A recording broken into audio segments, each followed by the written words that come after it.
미국 연방정부 셧다운이 한 달을 넘겼지만 해결의 기미는 좀처럼 보이지 않습니다. 생계가 어려워진 공무원들, 급한 마음에 전당포를 찾고 먹을 것을 찾아 전전하는 초유의 일도 벌어지고 있습니다. 현지 특파원 연결해서 이야기 들어보도록 하겠습니다. LA 김기봉 특파원 연결되어 있습니다. 김기봉 특파원. 네, 김기봉입니다. 네, 임금을 받지 못하는 공무원들, 참 이 셧다운의 1차 피해자라고 볼 수 있을 텐데 지금 상황 어느 정도로 어렵습니까? 네, 갖고 있는 재산이 어느 정도냐에 따라 좀 다르긴 하지만 한 달 이상 임금이 묶인 상황의 충격이 꽤 커 보입니다. 미국은 한국과 달리 전세 제도가 없고 매월 렌트비, 즉 월세를 내는 시스템인데요. 예. 적게는 $2,000, 많게는 $3,000 이상, 우리 돈 300만 원 안팎의 돈을 내야 합니다. 모아놓은 돈이 크게 없는 경우엔 당장 주택 렌트비를 못 내는 경우가 많고 어렵게 돈을 끌어모아 렌트비를 댄다 해도 공과금이나 다른 생활 비용이 부족하게 됩니다. 당장 먹을 게 없는 공무원도 있는데요. 이렇다 보니 집에 있는 물건을 잡히러 전당포를 찾거나 공짜 음식을 구하러 다니는 사람들도 있다고 했습니다. 이들의 목소리를 잠깐 들어보시죠. So as you see behind me, a lot of the folks are getting food, trying to get whatever they can get in order to survive. I mean, right now it's just high anxiety. The thing I can say is put yourself in your shoes where imagine that you didn't get paid for a month. How would that affect you? That's the only thing I can say. 네, 이번 셧다운으로 직접 영향을 받는 공무원은 80만 명 정도인데 이 가운데 38만 명은 임시 해고 상태입니다. 나머지 42만 명은 이른바 필수 직군으로 분류돼서 돈을 못 받으면서도 일을 해야 하는 상황입니다. 그렇군요. 부양해야 할 가족까지 있을 때 임금을 못 받는 상황, 참 공무원들이 안타까운데요. 자, 그런데 이와 별도로요, 업무 차질로 인한 혼란도 참 크다고요. 그렇습니다. 미국인의 일상생활 속에 연방정부가 관여하는 부분이 꽤 많은데요. 예. 무엇보다 안전과 직결되는 공항 업무의 차질이 큽니다.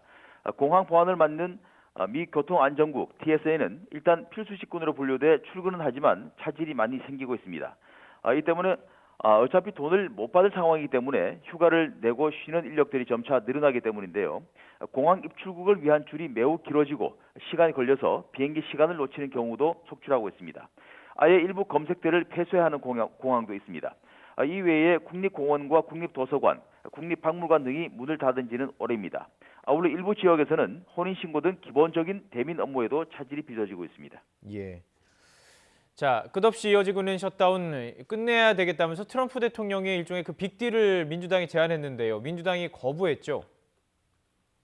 그렇습니다. 트럼프 대통령은 현지 시각 지난 금요일 다음 날 오후에 셧다운 관련 중대 발표를 하겠다고 트윗에 올렸습니다. 혹시 국가 비상사태 선포를 하는 것 아니냐는 우려도 있었지만 일종의 빅딜 제안이었습니다. 임기 초기부터 본인이 매몰차게 폐기를 주장해온 불법 체류 청소년 보호제도 다카를 3년간 연장해주는 조건으로 대신 장벽 건설 예산 $57억 달라는 것이었습니다.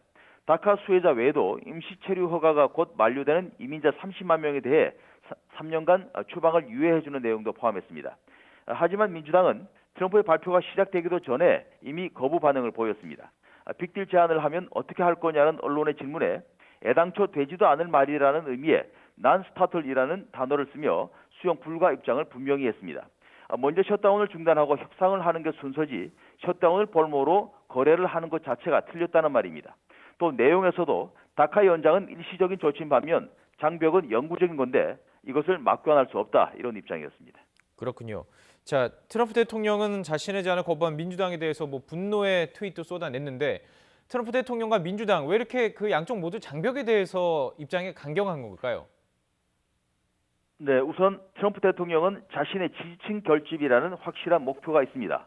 저학력 백인 노동자로 대표되는 트럼프 대통령의 지지자들이 실제로 이민자 유입을 싫어하기도 합니다. 그러나 이에 못지않은 이유는 트럼프의 유일한 치적이 공약 이행이기 때문에 그 이미지를 지키기 위한 목적도 큽니다.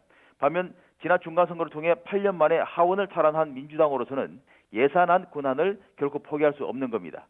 아울러 독선적인 스타일의 대통령을 견제하기 위해서라도 이번에 물러날 수 없는 상황입니다.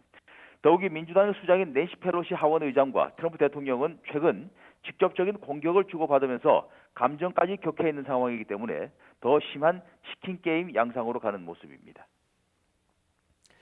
네, 참 끝없이 악화로로 가고 있는 미국의 셧다운 상황 자세히 이야기 나눠봤습니다. LA 김기봉 특파원과 함께했습니다. 말씀 고맙습니다.